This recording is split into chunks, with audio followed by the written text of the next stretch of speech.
When your secretary starts avoiding eye contact, it doesn't take long to realize that something's not right. It's one of those subtle shifts that doesn't scream at you, but hums just beneath the surface, unsettling and impossible to ignore. My name is Daniel Wright. I'm 42 years old, a senior accountant at Cloud Marsh Tech, based in Denver, Colorado. For nearly 10 years, I've made it my mission to wrangle numbers into place, not exactly a job that turns heads at parties, but it kept my skills sharp, my life steady, and most importantly, it paid my daughter's tuition bills. Normally, when I arrived at the office, Heather, my secretary, would greet me with a warm smile, my coffee already waiting on my desk like clockwork. But that morning was different. Instead of her usual cheerful good morning, she kept her eyes fixed on a pile of folders and pretended not to notice me. She didn't speak, didn't smile, didn't even glance up. She just kept shuffling papers, as if I were invisible. The change in her demeanor wasn't the only thing I noticed. There was a distinct tension hanging in the office air. Conversations hushed the moment I stepped into a room. People who once waved or asked about my weekend avoided small talk altogether. More tellingly, I discovered that my access to several key financial folders on the company server had been quietly revoked 2 days earlier. No explanation, no warning. I sat at my desk, opened the spreadsheets I had left, and resumed combing through the quarterly reports I'd been reviewing prior to the arrival of Vaughn Parker, our new chief financial officer. He was brought in shortly after Walter, our long-serving and widely respected CFO, suffered a heart attack and decided to take early retirement. Walter's departure was abrupt, and the transition felt rushed. Vaughn came from a prestigious East Coast firm with a gleaming resume and a commanding presence, the type that fills a room with certainty while draining it of dissent. I'd started to notice the irregularities about 3 weeks earlier. At first, they seemed like minor oversights, vendor payments processed without proper documentation, revenue figures being recorded months ahead of actual contract completion. But the deeper I dug, the more concerning it became. There was one account in particular that stood out. It appeared to hold millions of dollars, but the balance seemed to fluctuate wildly, vanishing and reappearing between different reporting periods without clear explanation. The first time I raised the issue in a finance meeting, Vaughn had responded with a charming but dismissive smile. He clapped me on the shoulder and said, "Just a different method from your old ways, Daniel. Trust the process." I didn't feel reassured. A week later, I sent him a direct email with detailed examples, highlighted cells and spreadsheets, and links to documents backing up my concerns. He never replied. Then, just yesterday, I managed to catch him alone in the break room. I kept my voice calm and low. "I need to discuss these discrepancies. The Q2 reporting is showing," but Vaughn didn't let me finish. He stirred his coffee, met my eyes briefly, and said, "Daniel, you're part of the old guard here. I respect that. But we're modernizing our approach. The board wants growth. Think big picture." I didn't sleep much last night. 2 decades in accounting had taught me that when someone tells you to stop focusing on the details and just think big picture, especially in the context of financial reporting, something's almost certainly wrong. This morning, as I scrolled through the few files I still had access to, a small email notification popped up in the lower corner of my screen. It was from Human Resources, subject line, "Meeting request, 11 a.m. today." I didn't even open the message. I didn't need to. I already knew what it meant. I closed my laptop slowly, took a sip of the coffee I'd bought for myself on the way to work, for the first time in years, and began tidying up my desk. I'd been with Cloud Marsh since the early days, back when we were crammed into a converted warehouse with just 30 employees and big dreams. That was before the tech boom transformed Denver, before our IPO, before venture capital firms began circling like hawks. Now we had 300 employees, a modern office with panoramic views of downtown, and investors who expected not just stability, but aggressive growth every single quarter. My wife, Megan, used to joke that I was married to my spreadsheets. "You see stories and numbers," she'd say. And she wasn't wrong. I've always had a knack for spotting the patterns, the subtle inconsistencies, the places where human behavior leaks into what's supposed to be objective data. Walter used to call me his detector. He said, Every company needs at least one person who can't be sweet-talked or scared off from seeing what's really there. I remember him telling me that over beers one night, right after we uncovered an attempt by the sales department to book revenue on deals that hadn't officially closed. I also thought about Thomas, my brother-in-law. Megan's younger brother took a different path than I did. He works in enforcement at the Securities and Exchange Commission. We weren't exactly close, but there was mutual respect between us. Whenever the family got together, we'd occasionally find ourselves off to the side talking about regulatory cases and finance law, while everyone else was glued to the football game. Last Christmas, we'd ended up on the back porch discussing a fraud case that had made national headlines. By the time we get involved, Thomas had said, it's usually been going on for months, sometimes years. Most of the time, we only catch it because someone on the inside decides to speak up. Whistleblowers, I said. He shook his head. Just people with a conscience. People who know what they're seeing and choose not to look away. The ones who can't pretend they don't notice. That line echoed faintly in my head, a thought that had surfaced too many times lately. I glanced down at my watch. 10:45, almost time. My meeting with HR loomed just minutes away. The weight in my stomach told me I already knew what was coming. Looking back now, I should have anticipated this far earlier. The signs were all around me, subtle at first, but undeniable once I started connecting the dots.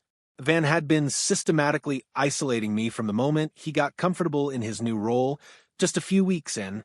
During meetings, any questions I raised were casually brushed aside, not challenged, just ignored like background noise. Bit by bit, my team was reassigned.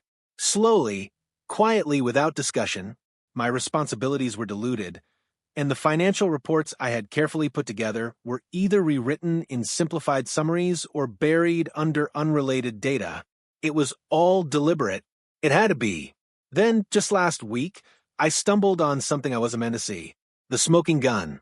While reviewing archived financial records, a pattern emerged, a trail of revenue manipulation spanning at least the last 2 fiscal quarters. It wasn't some minor accounting error or a discrepancy you could explain away. This was systemic. Millions of dollars shifted between subsidiaries, fake sales recorded to inflate earnings, contracts backdated to fit a narrative. It wasn't even that well hidden. At least not if you knew what to look for. And I did. I documented everything, methodically.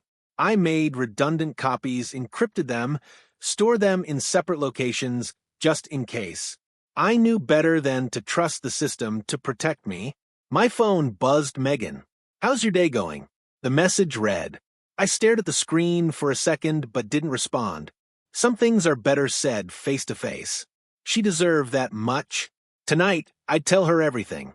I closed the financial report I had been skimming, locked my computer, and stood up. Time to meet my fate. The HR conference room was too bright. Clinical. Vaughn was already seated, flanked by Paula from HR, who gave me a practiced, neutral smile as I entered. We're restructuring the finance department. Vaughn began, his voice composed, almost gentle. Unfortunately, your position has been eliminated. I nodded once, silently. No outward reaction. I had rehearsed this moment in my mind. This wasn't a surprise, it was just confirmation.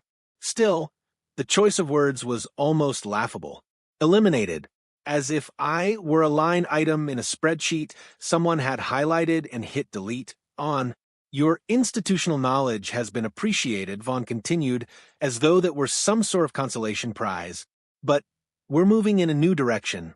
More automation, more forward-looking analytics. I see, I replied evenly. I didn't offer anything more.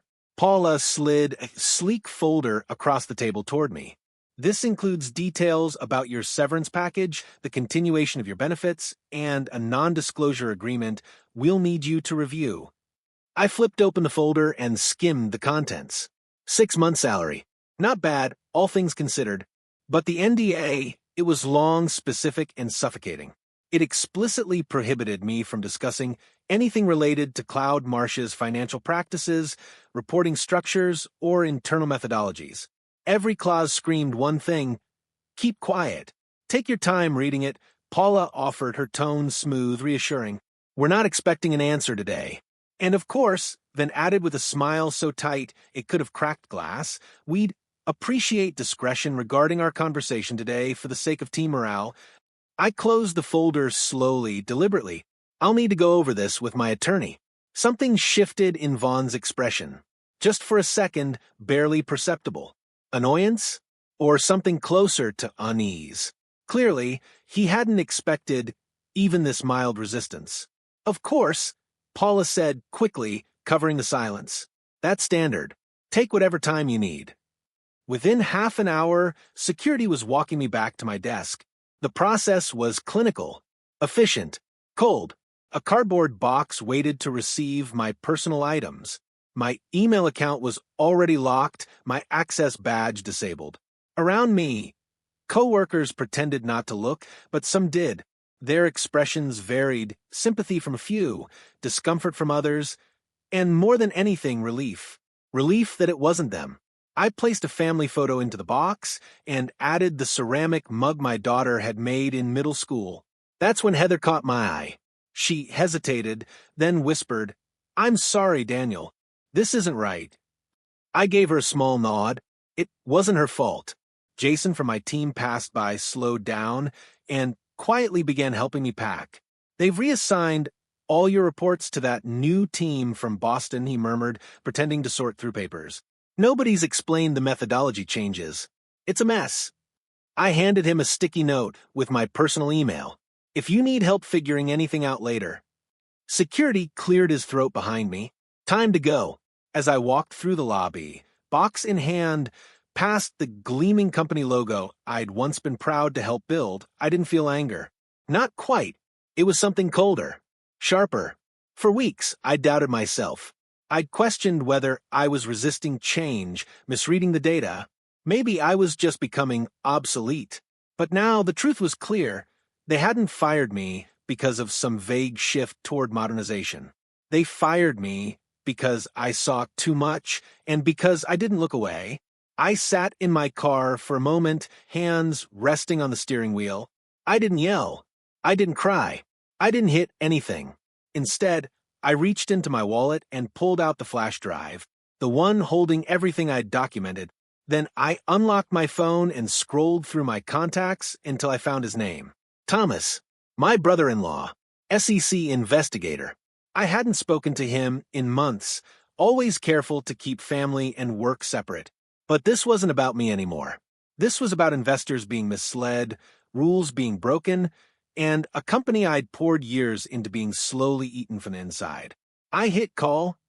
Thomas, it's Daniel. I think we need to talk.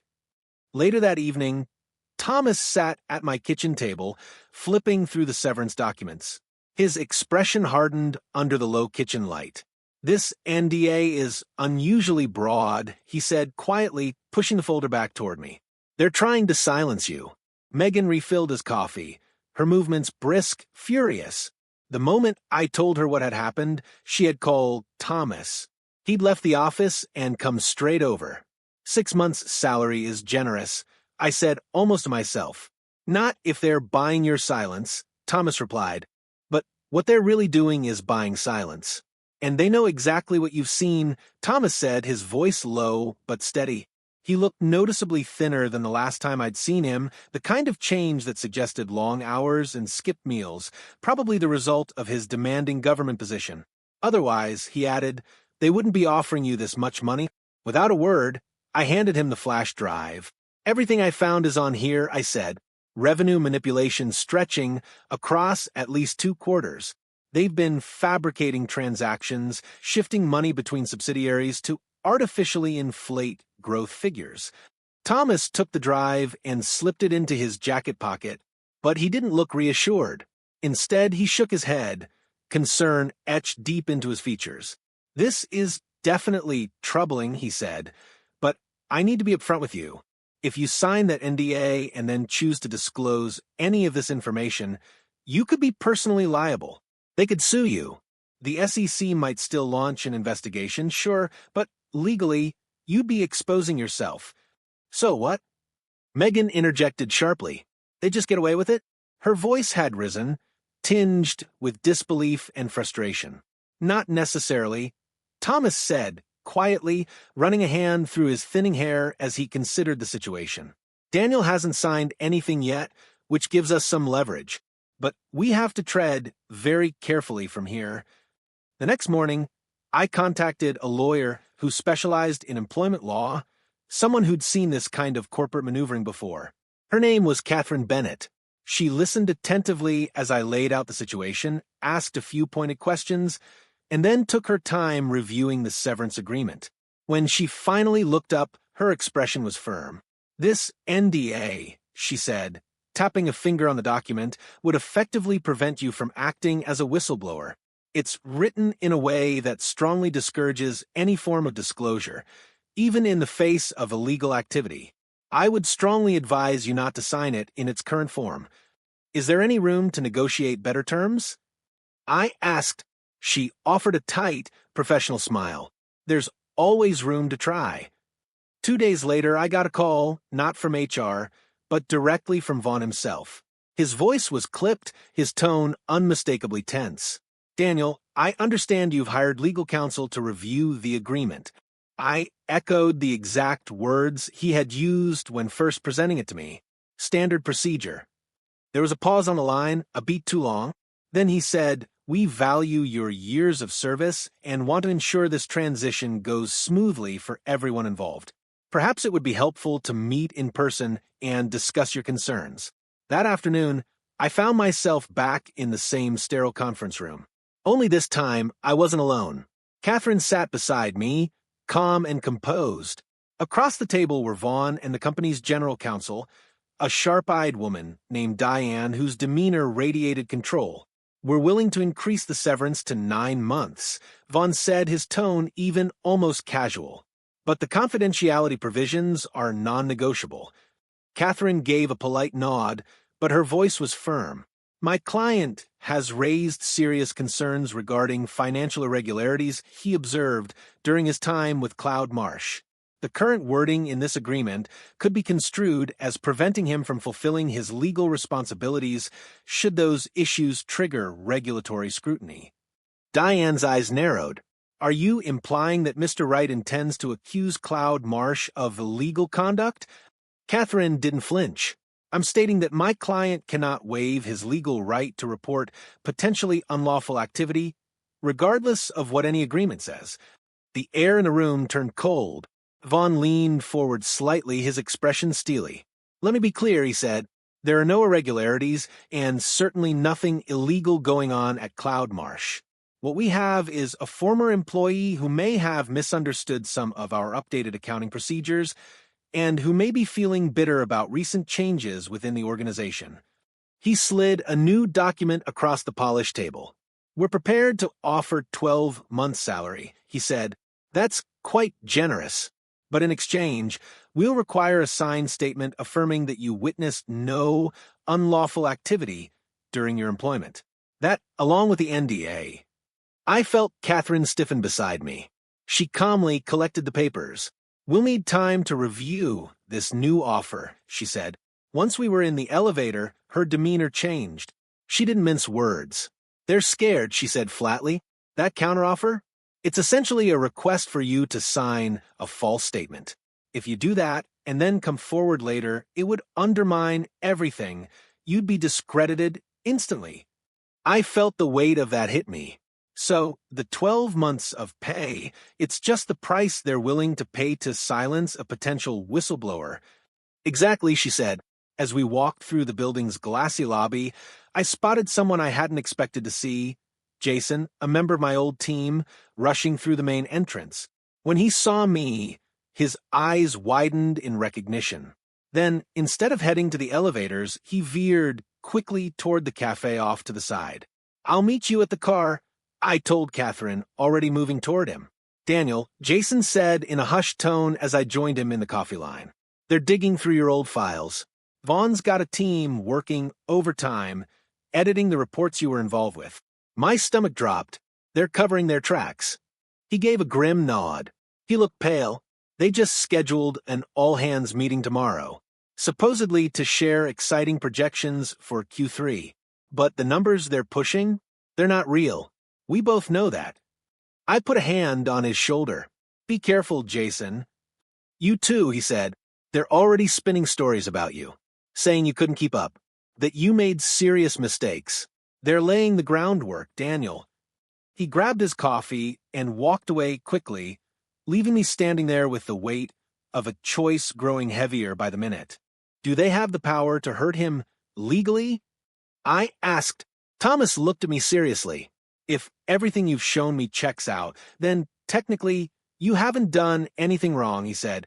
But you need to understand, corporate defendants have deep pockets, seasoned legal teams, and every reason in the world to fight as aggressively and underhandedly as they can. His words hung in the air, heavy. I couldn't stop my thoughts from drifting back to Cloud Marsh, the company I had poured years into, helping build it up from the ground floor. I thought of Walter, someone who had likely been driven to a serious health crisis just for staying true to his moral compass. Then there was Jason and the others who were still working there, trapped in a situation where they might be forced to take part in unethical behavior just to keep their jobs. I need time to think about this, I said, finally, my voice quiet. Thomas gave a small nod. He understood. Whistleblower protections are most effective when the person comes forward before they're fired or specifically targeted, he reminded me. The timing here is far from perfect, but your evidence is incredibly strong. After he left, Megan and I sat together in silence for a while. The room felt still, as if the weight of the decision I had to make was pressing down on both of us. I could just walk away, I said after a long pause. Find a new job. Let someone else deal with this whole mess. Megan looked at me closely, her eyes searching mine. But could you really sleep at night, knowing what you know? She asked gently. I didn't answer right away. I didn't have to. Deep down, I already knew. I had never been the type to turn away from wrongdoing once I saw it. I couldn't ignore discrepancies and pretend numbers made sense when they didn't. It was both my greatest strength and the very thing that had ended my job. No, I admitted finally, I couldn't live with that. What happened next took me by surprise. The SEC moved much faster than I had anticipated. As soon as Thomas formally submitted the case to his superiors, everything picked up speed. Within days, I was attending closed-door meetings at the SEC offices, walking investigators step by step through everything I had uncovered. They were especially interested in the timeline, how the financial manipulations had developed over time, how Vaughn had deliberately shut me out of financial oversight, and how all of it was tied to executive bonuses linked to stock performance. Helen Wu, the lead investigator, looked up from a document. The company's Q3 filing is set for Monday, she said. Based on your findings, we have enough grounds to take action before then. You can stop the filing? I asked, surprised. Better than that, she replied, her eyes sharp. We can catch them in the act. What followed was a plan that had to be executed with precision. The SEC decided not to notify Cloud Marsh that they were under investigation. Instead, they'd watch closely as the company finalized preparations for the upcoming filing. The goal was to catch the executives knowingly submitting false financial statements. There would be no room for plausible deniability. My role from that point on was to go completely dark.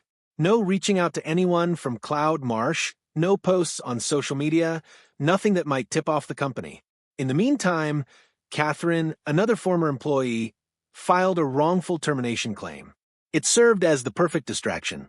While the company's legal team was busy focusing on that front, they had no idea a much larger storm was quietly building behind the scenes.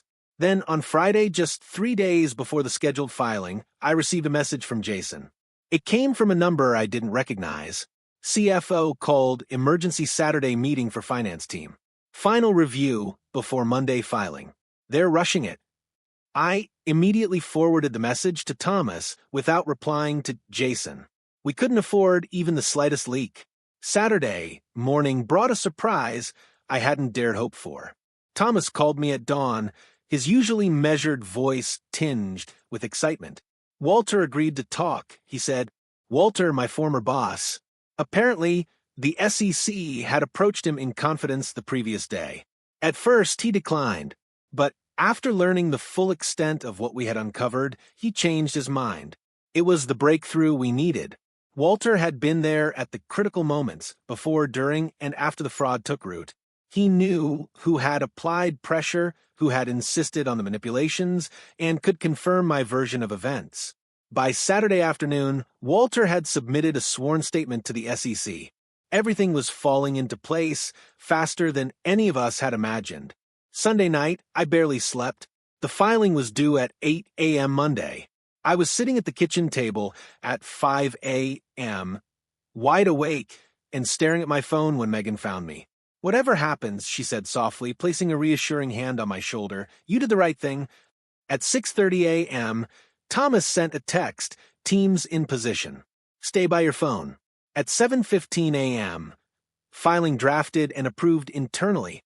"We have copies." At 8:02 a.m., filing submitted to SEC greenlight. At 8:45 a.m., financial news outlets began to buzz. Breaking news was spreading fast. SEC enforcement officers had arrived at Cloud Marsh's headquarters with subpoenas and search warrants in hand. By 9:30 a.m., trading of Cloud Marsh stock had been officially halted. At 10:15 a.m., television footage showed Vaughn Parker being escorted out of the building, flanked by law enforcement, along with the CEO and two other top executives. Thomas called at noon. His voice was calm, but I could hear the relief behind it. "It's done," he said. "They filed the fraudulent financial statements this morning, even though Walter had warned them about the accounting discrepancies months ago. We have email proof that they were fully aware the numbers were falsified. What's worse, we uncovered evidence that they were planning to announce an acquisition next week, perfectly timed to allow them to cash in their stock options at the artificially inflated price." I couldn't shake the emptiness I felt as I watched the news unfold. The company I had dedicated the last 10 years of my life to was now at the heart of a major scandal.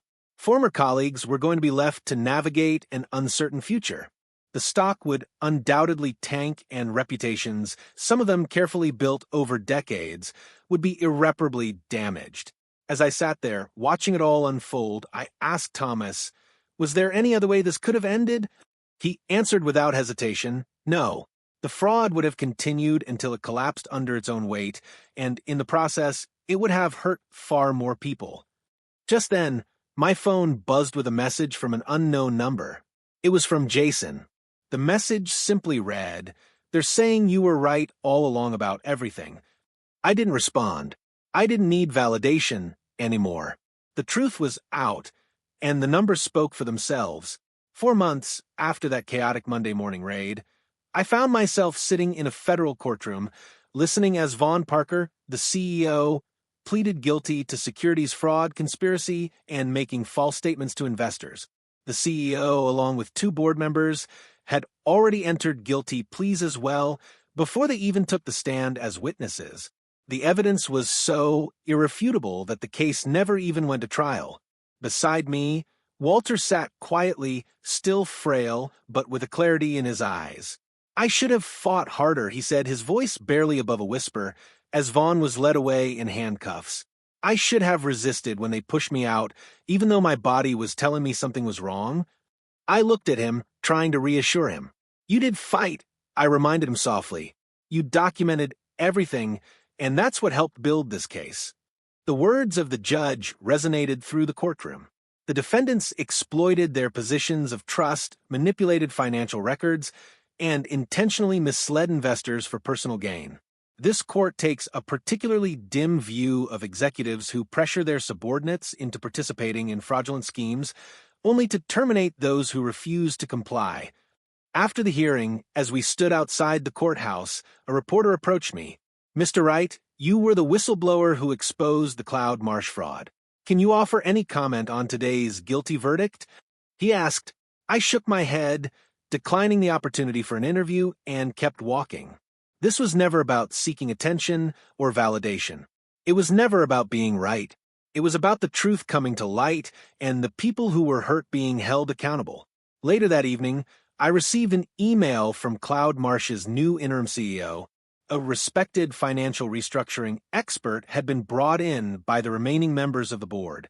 The email read, "The board would like to extend a formal apology for your termination and the subsequent efforts to discredit you. Your unwavering commitment to financial integrity ultimately saved this company from even greater harm. We would like to open a conversation regarding your potential return in a senior oversight capacity as we work to rebuild trust with investors and employees." Megan, who had been by my side through all of this, glanced at the email and asked, "Are you thinking about accepting?" I closed my laptop without a word and simply shook my head. "No," I said quietly. The decision had already been made. Some bridges, once burned, should never be rebuilt. The company I had once worked for, which had placed growth above all else, ethics, truth, and integrity, was not one I wanted to help resurrect, even if it were under new management. This was a place that had punished those who dared to tell the truth and rewarded those who were willing to deceive for the sake of profit. It wasn't a place that deserved another chance. No, even with all the changes that might have come with new leadership, I wasn't interested in being part of breathing life back into something so fundamentally broken. 6 months had passed since the courthouse, and now I found myself sitting on the back deck of our house, watching the crisp autumn leaves fall gently to the ground. It was one of those quiet moments where everything felt still, almost peaceful, yet my mind remained busy processing all that had happened. My phone buzzed on the table next to me, interrupting my thoughts. I picked it up, glanced at the screen, and saw it was a message from Thomas. The final settlement had been announced, $62 million in penalties. The investors who had been defrauded would be receiving 94 cents on the dollar. Not bad, I thought, though the damage caused couldn't be undone. I set my phone down, the words still lingering in my mind, but I didn't let it distract me for long. There were other things that required my attention. I turned my focus back to the papers spread across the table before me. A business plan for a new venture, a financial compliance consulting firm. After the Cloud Marsh case had made headlines, I'd received a flood of calls from all sorts of organizations. Companies wanted to strengthen their internal controls. Law firms needed expert witnesses to testify in similar cases. Business schools were requesting that I come in as a guest lecturer. It turned out that there was a growing market for individuals who understood not just the inner workings of financial fraud, but who also had the courage to stand up against it when they saw it happening. I smiled slightly to myself. Maybe there was a way to make a difference after all. Just then, Megan's voice called from inside. "Walter's on the phone," she said. "He says he has news." Walter had been working with the Justice Department, consulting on ways to strengthen whistleblower protections. His own experience, enduring the personal toll of coming forward, and finally finding the courage to do so, had made him an effective advocate for others who might one day find themselves in a similar position. I picked up the phone, and when I heard his voice, there was something in it that felt different, something stronger than I'd heard in years. "They're adopting our recommendations," he said, his voice full of pride. "New protections, a better reward structure, clearer reporting channels. This should make it easier for the next person who sees something wrong to report it." I felt a genuine sense of satisfaction in hearing this. This was real change, and it meant that the work we had done was already having a tangible impact on the system. "That's good," I said, meaning every word of it. "That's really good." After we hung up, I made a few final notes on the business plan, refining my ideas. The financial security that the whistleblower award had given me allowed me to take this next step without fear of failure. But this new venture wasn't about money. It was about changing the culture. It was about making integrity the default, not the exception. The business would thrive, yes, but the goal was much bigger than just profit. It was about shifting the paradigm, about creating a world where honesty was celebrated and deceit wasn't tolerated. Megan brought out a cup of coffee, sitting down beside me as I finished writing. She gave me a curious look. "You never did tell me," she said, "when exactly you knew you were going to report them." I paused for a moment, reflecting. "I thought about it the moment they fired me," I said, "not because I was angry, but because that's when I knew for sure that I was right. If they hadn't been hiding something, they wouldn't have gone to that length." Megan nodded thoughtfully, her eyes meeting mine. Some people mistake being quiet for being weak, she said. I turned my gaze back to the fall leaves drifting down. Their mistake, I said quietly. Not mine.